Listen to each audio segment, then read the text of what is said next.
everyone always says it's like the hardest trophy in all of sports to win. We haven't had a repeat champ since 97, 98, right? And even we haven't had a team go back since the Penguins and the Red Wings kind of went back and forth there.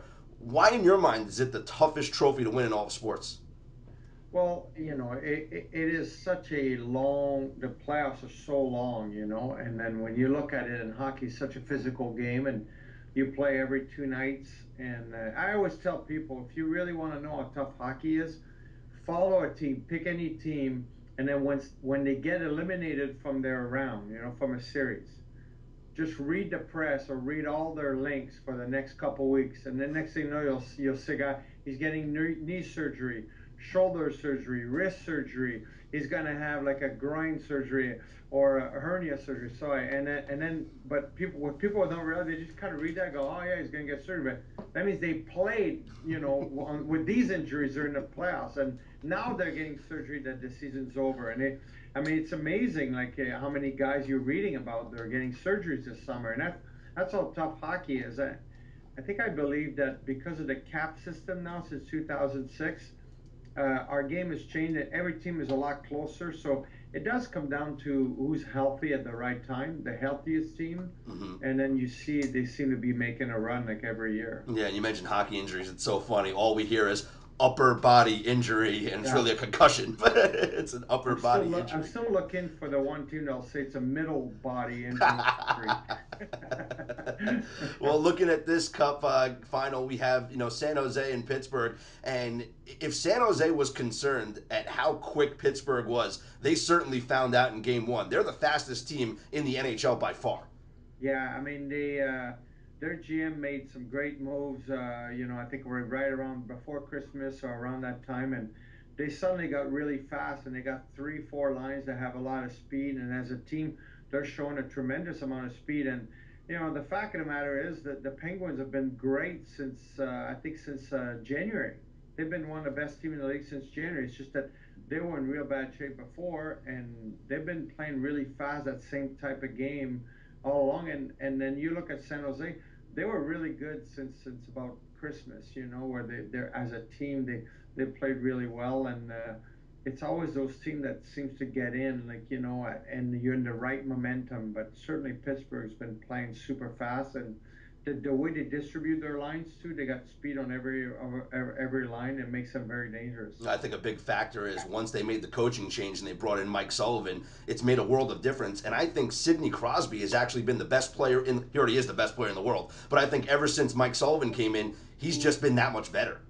Yeah, he just seemed to find like new life in his in his game. And before that he wasn't himself, and you never know what happens in a player's mind. And it's as much as you want to be in the best shape and everything, if in your mind it's not correct, and you're never the same because you're thinking. That means you're playing, you're thinking, and if you're half a second behind in the game, I mean it's everything. So he certainly is seems to have turned it around since they got the new coach, and he's been the Sydney we've seen for the last 10 years. And for San Jose, you got some veterans that have been in the league for a long time that have never made it to the Stanley Cup. How special is that for a player when you play in the league for 10 plus years and then you finally make it to the Cup final? What's that emotion like? I think it's very emotional. I mean, you look at I think I look at Joe Thornton and Mm-hmm. Patrick Marleau and these guys. I mean, they certainly deserve to be there. They've been great players for a long time, and sometimes timing, can change things. But I'm glad that they're there. They have a really good shot at winning this.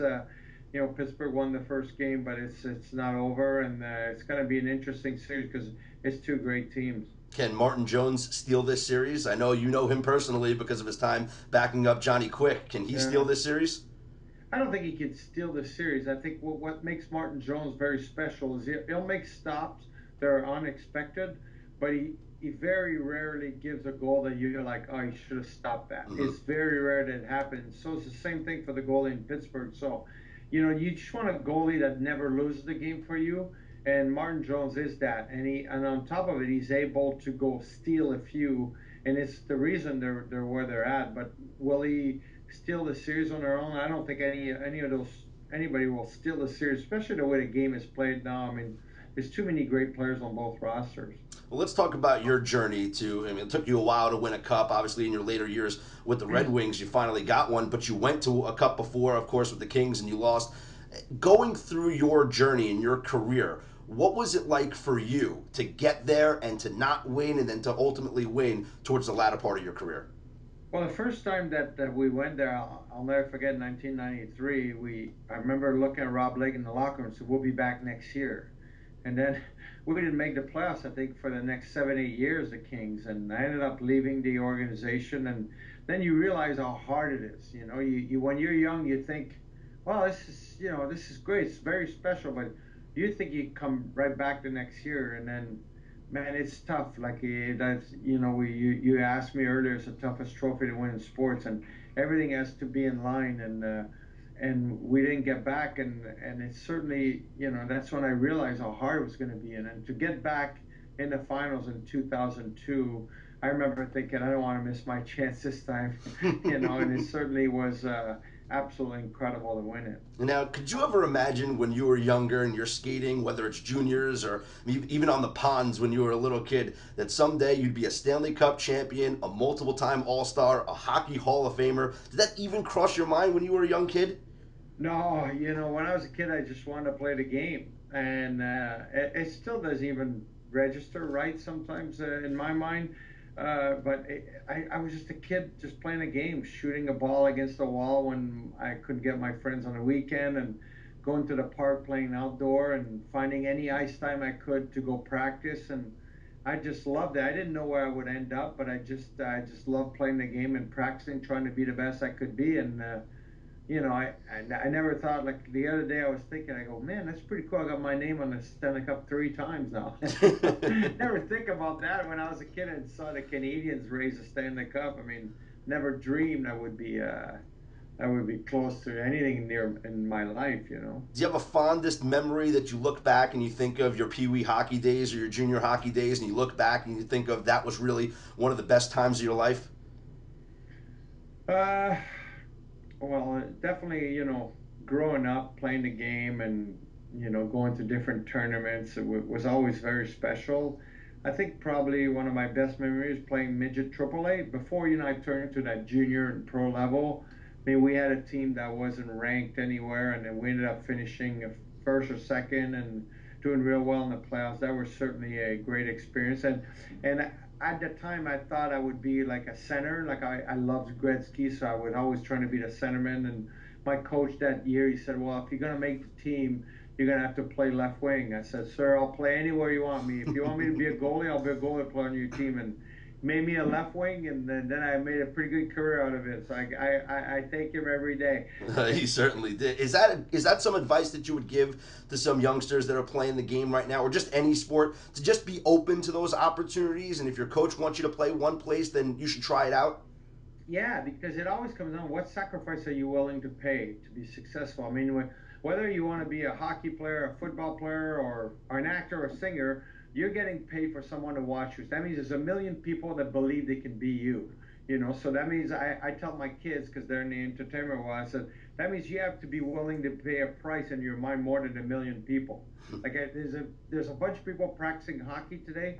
Well, you should think, if you want to play in the NHL, you're going to have to practice harder than all the people that you see in the rink, and willing to pay a price that they might not be willing to pay to get to the level to maybe live your dream, if your dream is to be a hockey player or whatever you want to be. How has the game developed in non-traditional hockey markets? You've seen it personally here in Los Angeles, but also, look, we have San Jose in the Stanley Cup. Tampa Bay was in it last year. We've had a team from California in the Western Conference Finals, it seems, every single year this Yeah. decade, especially at the youth level. How have you seen hockey grow in non-traditional hockey markets? Well, I think we've seen more and more kids wanting to play, and definitely the Ducks winning the cup in 2007, Gretzky coming first, and having different eras coming in. There was an influx of rinks being built. I think now the Ducks are getting in there and building rinks or buying rinks. We're in the same boat as far as the Kings, so there's more and more Kings kids playing, and we're trying to develop like new skaters, and so does every team, and so do the Sharks. They're building more ice surfaces, and the fact of the matter, there's 30 million people in California, So, we have a lot of room to grow. And you look at right now, I think we counted it was like about 80 kids playing college or getting full scholarship in college out of California, which is more than a lot of states like Michigan and I think close to the same as Minnesota, which is truly amazing. And, but we're seeing, if we could build 5 rinks right now, we'd fill them up. So we're looking to build more, and I think the development of the game is going to grow because the kids that decide they want to play hockey here, it's not their parents' choice, it's their choice, and they work hard at it. That's absolutely important. Now, I want to ask you about Echoes for Hope, the foundation that you and your wife started. Why don't you tell us a little bit about what you guys do and what you work with? Well, it's our foundation. We work with kids, emancipated foster kids, and we take kids that are going to graduate high school, and we make sure when they want to go to college, we're going to see them all the way through. What's really hard that kids that live in group homes, they've never had a support from a parent or a friend, and or just someone to be there. So what people don't realize, a lot of those kids end up when they get emancipated and they go on their own, they don't have any support. They don't even have anybody they could talk to. And I think that the rate of success in college, only 3% of those kids end up being successful, and I think about 60% of those kids end up homeless. And we always talk about there's a problem in Los Angeles with the homeless people. And if you could fix the problem, make sure those kids go to school, get a job, and keep moving, we're gonna we're gonna make sure like there's a lot less homeless people. So, if my wife and I, we work with those kids. A lot of them is one-on-one. Some of them they need books and computers and so forth. Sometimes they need help with their apartments, but it's been very rewarding when we see one of them is an attorney now. Mm-hmm. The other one is working in Sacramento and negotiating with the state for funding for some of those kids. So it's a lot of fun, and it's something that for us it's dear to our heart. And can sports play a big role in some of these kids in their upbringing? Absolutely. When these kids get to play sports, they get a little bit of the concept of a team spirit. And then at the same time, if they have the right coach, that could become a great advisor. Mm-hmm. And that really makes a big difference in their life. Well, Luke, this was tremendous. I can't thank you enough. Everything that you're doing with your foundation, with the Kings, and for the sport of hockey. Just thank you so much. Wow, you're welcome.